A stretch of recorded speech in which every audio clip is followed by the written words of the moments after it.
What's up, everyone? We have some more Battlefield leaks today, and I just wanted to go over them. Now, I'm surprised we keep getting these because the footage is watermarked. Now, I won't be showing any of the actual clips. They are copy striking all of those, but I am going to talk about them because they're everywhere. I also just want to say real quickly, this game is likely to change a lot. You know, every one of these playtests, they're making little adjustments. So there's a chance that things we talk about today won't make it to release, but the game does look close to finished. So one thing I know that's made a lot of people happy is the graphics and the overall style of the game. It's a lot like Battlefield 4, just remastered.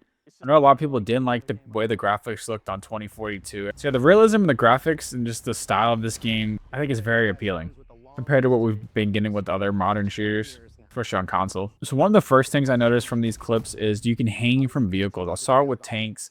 I wouldn't be surprised if they added this to helicopters, but you can essentially mount up and hang from the side. That's awesome in my opinion. I think there's a lot of cool things you can do with the players, especially if you have a full party. And the destruction seems to be next level compared to other games. You know, they've had destruction in these games for a while, but it seems a lot more realistic and crisp because some of the clips I saw, the destruction would hit the ground and you would see a reaction. It wasn't just a crumble. And it almost like altered the map completely. Like it added cover down low. Like the cover from the building obviously blown away, but it added kind of cover down low. Like if you were in a fight and out in the open, you could break part of a building down and essentially use it as cover, it looks like.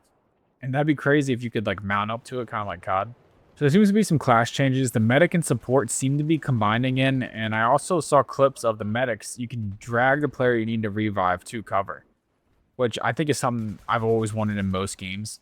I know some games have where you just pick them up and throw them over the shoulder, but at that point, you're both just going to get hit. But if you can get down low and drag them, it just makes it way more convenient. They've also added zeroing in on snipers for people who like using snipers at really long distances. A couple things I've seen people debate is the recoil and the movement. People say there's a lot of visual recoil, almost like a PUBG, where if you shoot full auto, you're not going to hit any of your shots. I saw a clip though with an LMG, and it wasn't moving almost at all. It was almost like Call of Duty hit scan, where there was almost no shake whatsoever. If you just pull down a little bit, it looked good to go. But again, we'll see. There's different guns, different builds. Those sorts of things can change quickly. And also the FOV you're playing on can change a lot of that. And it's the same with the movement.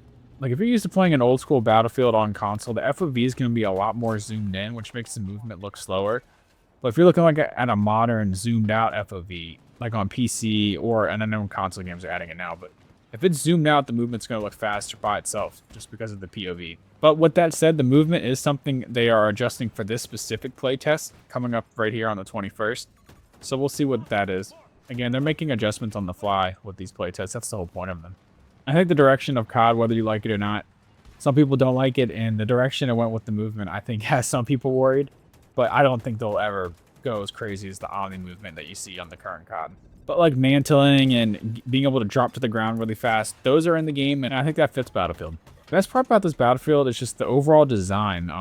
We're talking about the graphics earlier, but the audio is incredible. Just the atmosphere that it creates. I saw one clip where the player was getting shot, and the screams were just insane coming from that player. Like they were louder and sharper than any other game. Like where you kill a person, you hear them make a little sound effect when they hit the ground as they're dying. But this person was just screaming so loud while they were getting hit in the games. I just think the setting and the atmosphere is going to be next level. You know, and that just helps with the immersion you get from these Battlefields.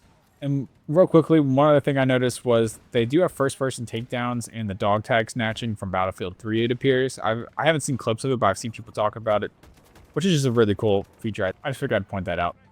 I just wanted to share those updates from what I saw this week. There'll be another playtest starting today, so I just wanted to cover those, and then I'll cover the other ones next week. Peace.